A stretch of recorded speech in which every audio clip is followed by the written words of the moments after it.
আসসালামু আলাইকুম। যারা আওয়ামী লীগ এবং শেখ হাসিনাকে ডুবিয়েছে তাদের ভিতরে যারা সবচাইতে বড় ক্রিমিনাল, এদের ভিতরে একটি নাম হচ্ছে বিপ্লব কুমার সরকার, পুলিশ অফিসার। বিপ্লব কুমার সরকার 50 কোটি টাকার একটি ডিলের মাধ্যমে বাংলাদেশ থেকে ভারতে পালিয়ে গেছে।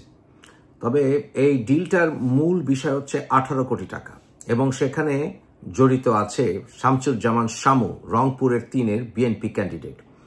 এই সকল চোর গুন্ডা বদমাশদেরকে, এবং এর আগে বলেছি আপনার যেমন 2500-এর আজাদ, এই সকল চোর গুন্ডা বদমাশকে জায়গায় জায়গায় ক্যান্ডিডেট বানিয়ে তারেক রহমান কি প্রমাণ করার চেষ্টা করছে যে আবার বাংলাদেশে গুন্ডাগিরি, চোর গুন্ডাদের রাজত্ব।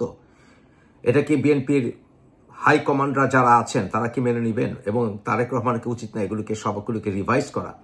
এনিওয়ে, প্রথমেই শুরু করছে যে শামসুজ্জামান শামুর সাথে একটি ডিল হয় এবং সেই ডিলের ডিটেলস হচ্ছে যে শামসুজ্জামান শামু সে এই পুলিশ অফিসার বিপ্লব কুমার সরকারকে তার বাসায় প্রায় 10 দিন রেখেছিল।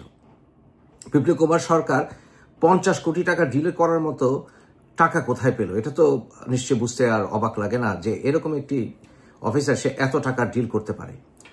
18 কোটি টাকা দেওয়া হয়েছিল শামসুজ্জামান শামুকে এবং সেইখানে শামসুজ্জামান শামুকে টাকা পৌঁছে দিয়েছিল এডিসি জাহিদ বা এডিসি ABM জাহিদ, এবং তাকে এখনো অ্যারেস্ট করা হচ্ছে না কেন? মাজিদ আলীকে ওকে বা কেন অ্যারেস্ট করা হচ্ছে না? কারণ মাজিদ আলী যে কিনা এখন রংপুরের পুলিশ কমিশনার, এই মাজিদ আলী সে এই বিপ্লব কুমার সরকারকে ঢাকা থেকে রংপুর নেওয়ার ক্ষেত্রে তার সবচেয়ে বড় ভূমিকা ছিল। এছাড়াও বেশ কিছুগুলো নাম এসছে গোয়েন্দা সংস্থার রিপোর্টে, আমরা যা জানতে পেরেছি। সেই গোয়েন্দা সংস্থা লালমনিরহাট গোয়েন্দা সংস্থার রিপোর্টে বেশ কয়েকটি নামের ভিতরে আমি নামগুলি বলছি আপনি, যেমন দহগ্রামের আকসিদুল, তাছাড়া ব্র্যাক ব্যাংকের পঙ্কজ, মমিন, লম্বা শাহিন, ফারুক, রাজীব, শামীম, মকসিদুল। এরা 10ই সেপ্টেম্বর এই বিপ্লব কুমার সরকারকে বাংলাদেশ থেকে ভারতে সে লালমনিরহাট বর্ডার দিয়ে পার করে দেয়।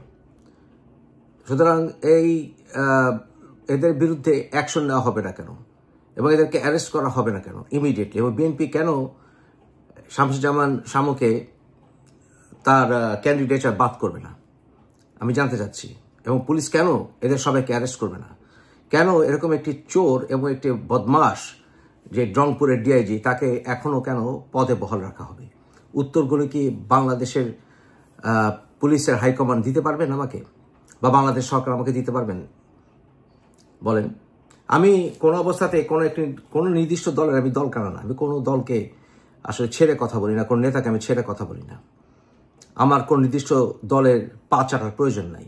আমি যে কথাগুলো বলবো সত্য কথা বলবো, নিউট্রালি বলবো। আমাকে উত্তরগুলো দেবেন আপনারা নিশ্চয়ই।